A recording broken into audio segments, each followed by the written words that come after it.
ಶ್ರೀನಿವಾಸಪುರ ಶ್ರೀಲಕ್ಷ್ಮೀ ನರಸಿಂಹಸ್ವಾಮಿ ದೇವಾಲಯದಲ್ಲಿ ರಾಜಗೋಪುರ ನಿರ್ಮಾಣಕ್ಕೆ ಗುದ್ದಲಿ ಪೂಜೆ.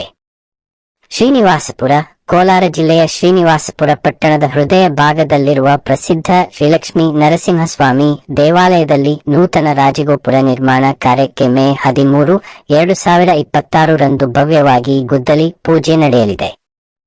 ಪಟ್ಟಣದ ಪ್ರಮುಖ ಧಾರ್ಮಿಕ ಕೇಂದ್ರವಾಗಿರುವ ಈ ದೇವಾಲಯದ ಮುಂಭಾಗದಲ್ಲಿ ನಿರ್ಮಾಣವಾಗಲಿರುವ ರಾಜಗೋಪುರಕ್ಕೆ ತಾಲೂಕಿನ ಶಾಸಕರಾದ ಮಾನ್ಯ ಶ್ರೀ ಜಿ.ಕೆ. ವೆಂಕಟಶಿವಾರೆಡ್ಡಿ ಅವರು ಚಾಲನೆ ನೀಡಲಿದ್ದು, ತಹಶೀಲ್ದಾರ್ ಹಾಗೂ ದಂಡಾಧಿಕಾರಿಗಳು ಸೇರಿದಂತೆ ವಿವಿಧ ಗಣ್ಯರು ಭಾಗವಹಿಸಿ ತಳಪಾಯ ಪೂಜೆ ಸಲ್ಲಿಸಲಿದ್ದಾರೆ. ಮೂಲತಃ ಮುಜರಾಯಿ ಇಲಾಖೆಗೆ ಸೇರಿದ ಈ ಶ್ರೀಲಕ್ಷ್ಮೀ ನರಸಿಂಹಸ್ವಾಮಿ ದೇವಾಲಯವು ವರ್ಷಗಳಿಂದ ಭಕ್ತರ ಭಕ್ತಿ ಕೇಂದ್ರವಾಗಿದ್ದು, ಪಟ್ಟಣ ಹಾಗೂ ತಾಲೂಕಿನ ನಾನಾ ಭಾಗಗಳಿಂದ ಸಾವಿರಾರು ಭಕ್ತರು ದೇವರ ದರ್ಶನಕ್ಕಾಗಿ ಆಗಮಿಸುತ್ತಾರೆ. ಇದೀಗ ದೇವಾಲಯದ ಅಭಿವೃದ್ಧಿ ಕಾರ್ಯಗಳ ಭಾಗವಾಗಿ ಸುಮಾರು 1 ಕೋಟಿ ರೂಪಾಯಿ ವೆಚ್ಚದಲ್ಲಿ ಭವ್ಯ ರಾಜಗೋಪುರ ನಿರ್ಮಾಣಕ್ಕೆ ಯೋಜನೆ ರೂಪಿಸಲಾಗಿದೆ. ರಾಜಗೋಪುರ ನಿರ್ಮಾಣದಿಂದ ದೇವಾಲಯದ ವೈಭವ ಮತ್ತಷ್ಟು ಹೆಚ್ಚಲಿದ್ದು, ಶ್ರೀನಿವಾಸಪುರ ಪಟ್ಟಣದ ಧಾರ್ಮಿಕ ಹಾಗೂ ಸಾಂಸ್ಕೃತಿಕ ಮಹತ್ವಕ್ಕೂ ಹೊಸ ಮೆರುಗು ಸಿಗಲಿದೆ ಎಂದು ಭಕ್ತರು ಅಭಿಪ್ರಾಯಪಟ್ಟಿದ್ದಾರೆ. ದಕ್ಷಿಣ ಭಾರತದ ಸಾಂಪ್ರದಾಯಿಕ ಶೈಲಿಯಲ್ಲಿ ನಿರ್ಮಾಣವಾಗಲಿರುವ ಈ ರಾಜಗೋಪುರವು ದೇವಾಲಯದ ಆಕರ್ಷಣೆಯ ಕೇಂದ್ರ ಬಿಂದುವಾಗಲಿದೆ ಎನ್ನಲಾಗುತ್ತಿದೆ.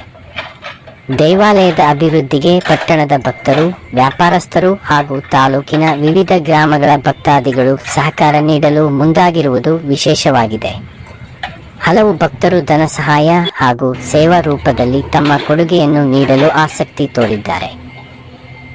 ಈ ಸಂದರ್ಭದಲ್ಲಿ ಮಾತನಾಡಿದ ದೇವಾಲಯದ ಆಡಳಿತ ಮಂಡಳಿಯ ಸದಸ್ಯರು, ಶ್ರೀಲಕ್ಷ್ಮೀ ನರಸಿಂಹಸ್ವಾಮಿಯ ಕೃಪೆಯಿಂದ ದೇವಾಲಯದ ಅಭಿವೃದ್ಧಿ ಕಾರ್ಯಗಳು ಹಂತ ಹಂತವಾಗಿ ನಡೆಯುತ್ತಿದ್ದು, ರಾಜಗೋಪುರ ನಿರ್ಮಾಣವು ಭಕ್ತರ ಬಹುಕಾಲದ ಕನಸಾಗಿತ್ತು. ಇದೀಗ ಆ ಕನಸು ನನಸಾಗುತ್ತಿದೆ ಎಂದು ಸಂತಸ ವ್ಯಕ್ತಪಡಿಸಿದರು.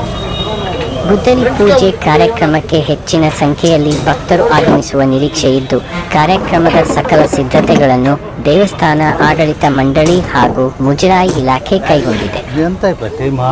ಶ್ರೀನಿವಾಸಪುರ ಪಟ್ಟಣದ ಧಾರ್ಮಿಕ ಇತಿಹಾಸದಲ್ಲಿ ಈ ರಾಜಗೋಪುರ ನಿರ್ಮಾಣ ಮಹತ್ವದ ಘಟ್ಟವಾಗಲಿದೆ ಎಂದು ಸಾರ್ವಜನಿಕರು ಅಭಿಪ್ರಾಯಪಟ್ಟಿದ್ದಾರೆ.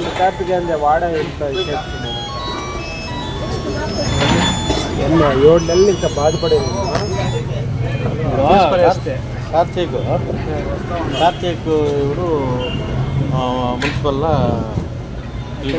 అడ్డము